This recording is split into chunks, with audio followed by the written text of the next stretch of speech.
Hey everybody, welcome back to my channel. If you're new here, my name is Ashley. Welcome to my kitchen. Today's video is going to be all about different ways that you can use Bisquick. So I've only used it a handful of times, to be honest, so I wanted to see different recipes that you can make with it. It's a really budget-friendly ingredient and it's gonna make some really quick dinners and a dessert.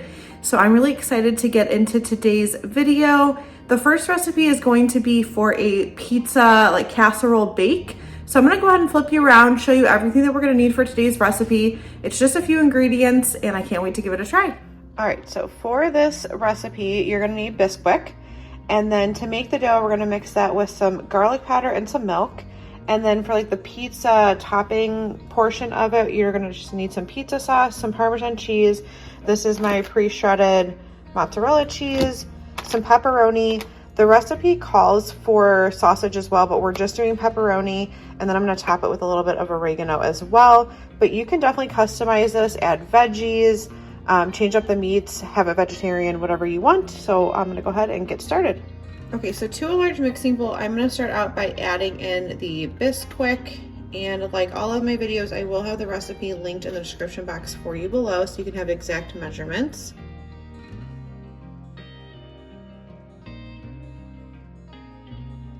And then to the flour, I'm gonna add in some Parmesan cheese and some garlic powder.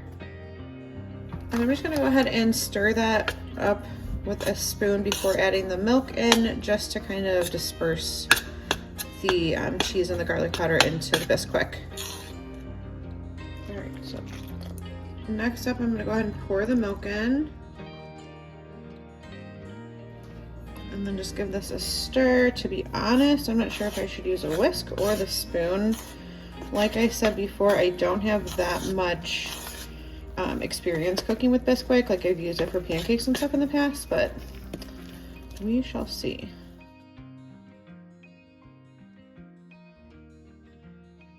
Okay, so I have my 13 by 9 inch pan here and I did spray it with some nonstick cooking spray. And now we're gonna take half of that dough mixture and drop it by, it said the tablespoonfuls, into the bottom of the pan, and that it will not cover the entire thing. So I'm just gonna use 2 spoons to kind of try to help me do this here. Does not need to be perfect.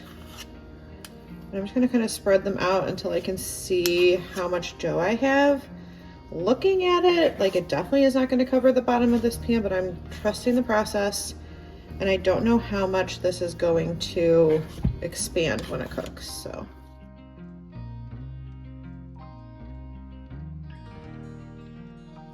So next up, you're supposed to go in with half of the sauce. The jar that I have is a little bit bigger than what we need, so I'm just going to just spoon this.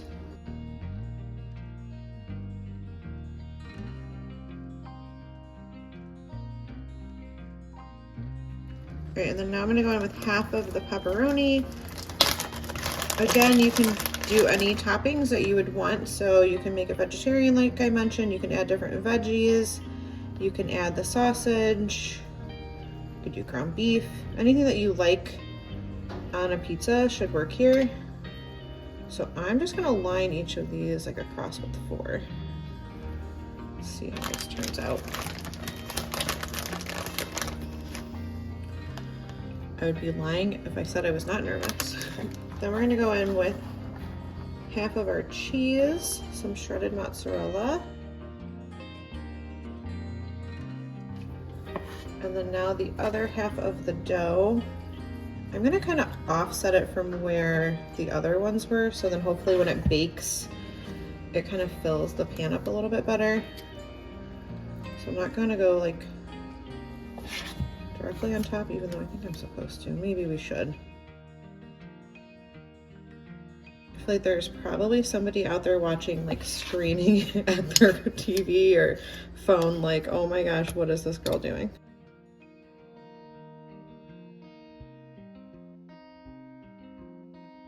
So now we're gonna go in with the other half of the sauce. I'm kind of just topping each of the dough balls.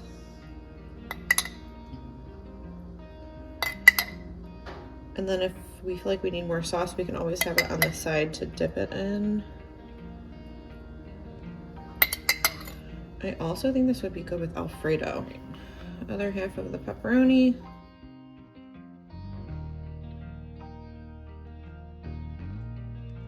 And more cheese.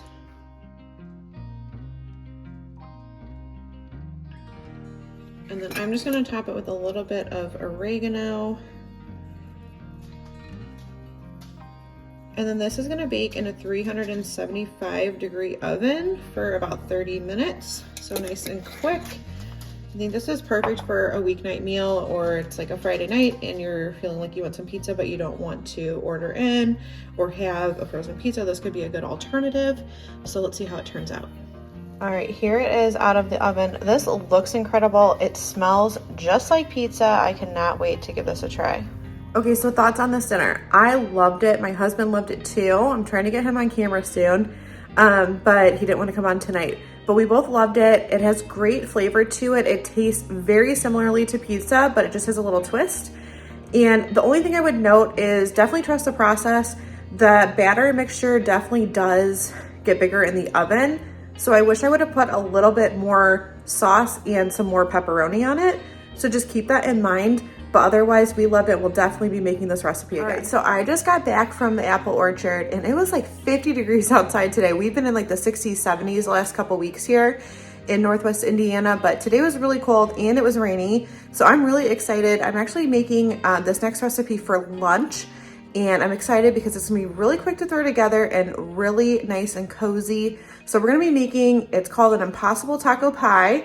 And so I'm gonna go ahead and turn you around and show you the ingredients that we're gonna need. It's just a few ingredients and it's gonna be really quick to throw together. All right, let me go ahead and show you what we need. All right, so this is everything that we're gonna need for the taco pie. You're gonna need, the recipe calls for 1.5 pounds of ground beef. I'm only gonna use 1. Then our Bisquick, milk, 3 eggs, some cheddar cheese that I already have shredded, some taco seasoning, and then it also calls for a can of Rotel, which I forgot to pick up from the store, but I have these crushed tomatoes, so I'm going to just use a little bit of these. No, it won't have the pepper or the green chilies in it, but I'm gonna make do with what I have, and I will not need this whole can because this is like 28 ounces and you only need 10 ounces. So we're gonna go ahead and get started. All right, so I'm gonna start out by browning my ground beef, and while that is browning, I'm gonna go ahead and preheat my oven to 400 degrees. All right, so while the ground beef is cooking, I'm gonna go ahead and prepare the topping. So for that, I'm gonna need 1 cup of milk, and then the 3 eggs.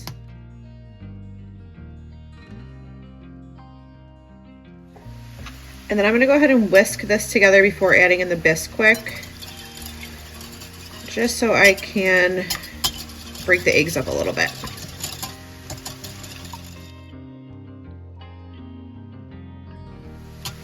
Okay, so now that we started to get that going, I'm gonna go ahead and add in the Bisquick, which is just going to be 1/2 cup.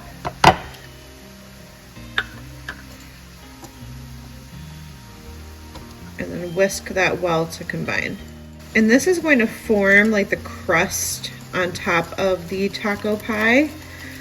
So it'll be our last thing to put on when we're layering it. Okay, so now that the ground beef is browned, I went ahead and got rid of any of the excess grease from it, and I'm gonna go ahead and add in the taco seasoning and the tomatoes. So if you're doing the Rotel like the recipe said, which I think would be delicious, I'm kind of upset that I don't have any, but this is gonna be okay. You want to drain it. But these crushed tomatoes are really fine, but this is gonna give that tomato flavor, so I think we're gonna be good. So I'm just gonna add a little bit of that in there, and then just give everything a good stir.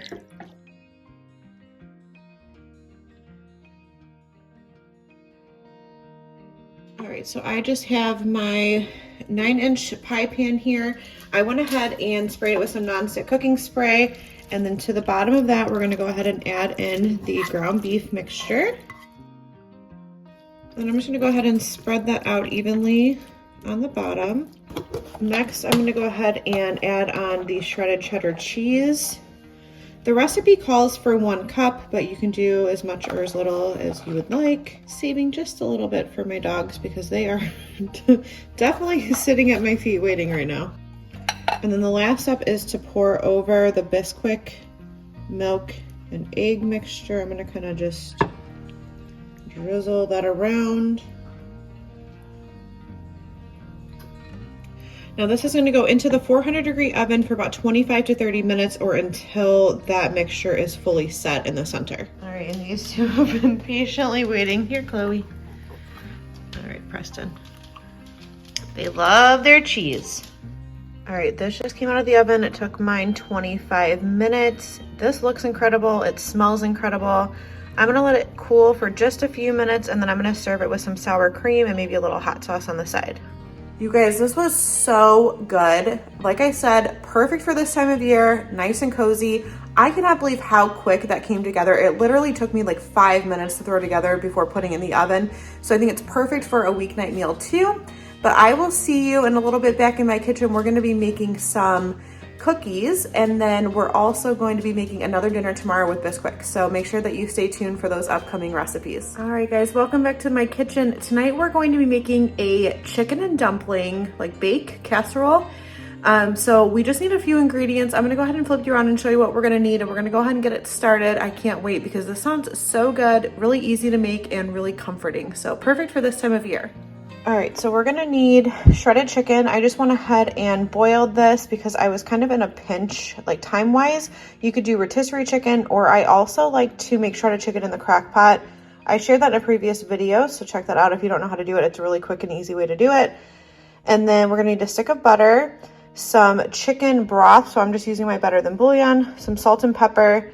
Now the recipe calls for like diced peppers, but I did see in the comment section where people use these frozen peas and carrots, so that's what I want to use because that's what I think of when I think of like chicken pot pie. And then we're gonna need half of an onion, some milk, and then our Bisquick, of course. And then you're also going to need a can of cream of chicken soup. I went ahead and made some homemade. I wanted to test out a recipe making it, so that's why I have it over here on my stove. You do not have to do this. If you're interested, I will link the recipe below. But if not, just get the can of cream of chicken soup. All right, so to start out, I'm just going to place the stick of butter into my 13 by 9 inch pan, and then I'm gonna place this into the oven at 350 degrees to let the butter melt in the pan while the oven is preheating to temperature. All right, so while the pan is preheating and the butter is melting, I'm gonna go ahead and mix up the ingredients that we need for the Bisquick part of the topping. So that's gonna be 2 cups of Bisquick, and then 2 cups of milk and a little bit of salt.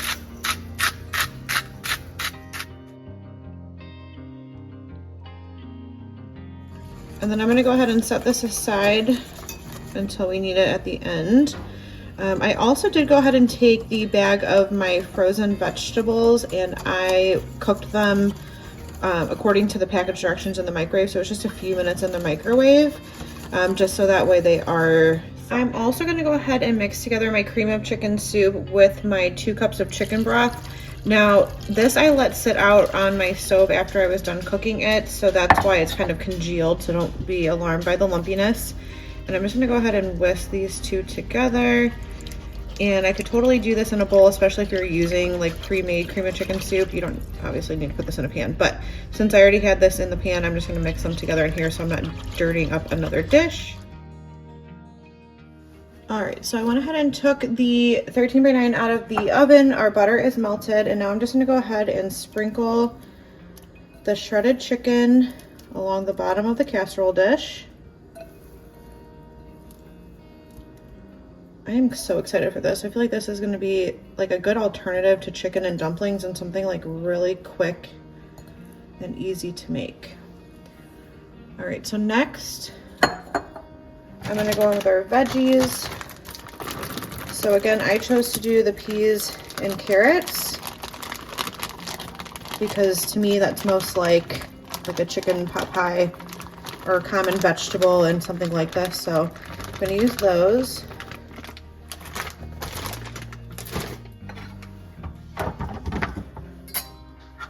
And then I went ahead and diced up half of that onion, so I'm just gonna kind of sprinkle that over. And you can use whatever veggies you like, which is something that I really like about this recipe. You can definitely customize it to your taste preference. I'm gonna go ahead and season it with some salt and pepper. I'm only gonna do a very small amount of salt because I have salt in the cream of chicken. There's salt in that Better Than Bouillon, and then also in our Bisquick mixture. So I'm gonna whisk that up again. You're just gonna pour this over the top. And then now I'm gonna go ahead and pour over that mixture of the chicken broth and the cream of chicken soup. And I think this is gonna kind of break up that layer of the Bisquick, so it's gonna be kind of more like dumplings instead of like a crust, just a crust on top. All right, now this is gonna go into the oven, again at 350 degrees for an hour. Do not do what I just about did and touch this pan. It is really hot from preheating in the oven. So I'm gonna grab my oven mitts and then we're gonna go ahead and get it in the oven. Oh my goodness, this smells incredible. I just took it out of the oven. It took about an hour to bake. You just want to cook it until it's brown and set in the center. So we're gonna go ahead and give it a try. You guys have got to give this chicken and dumpling casserole a try. It is so good, so easy to make, the perfect fall comfort meal. All right, the last recipe in today's Bisquick video is for these chocolate chip cookies, and these were amazing and beyond simple to make. So I'm just starting out with a softened stick of butter, and I'm going to go ahead and cream that. And then to that, you're going to add in 1 cup of brown sugar and get the two thoroughly combined. And then once those are combined, you're going to add in just 1 egg and then 2 teaspoons of vanilla extract.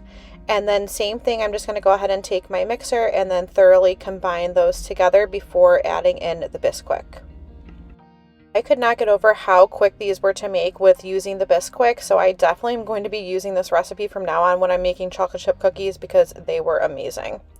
So I'm going to go ahead and add in it's just 2 3/4 cup of the Bisquick, and then I'm going to use my mixer to get that combined. And then you're just going to stir in the chocolate chips. You can also do nuts if you would like, but I left out the nuts. We prefer just the chocolate chips.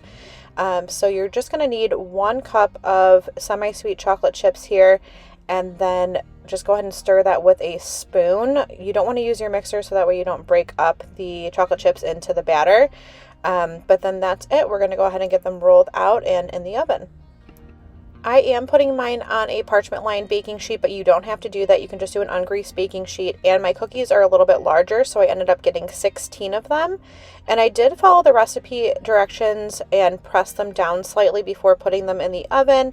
And then these baked at 375 degrees. Mine took 10 minutes. And like I said, these were amazing, so definitely give this recipe a try.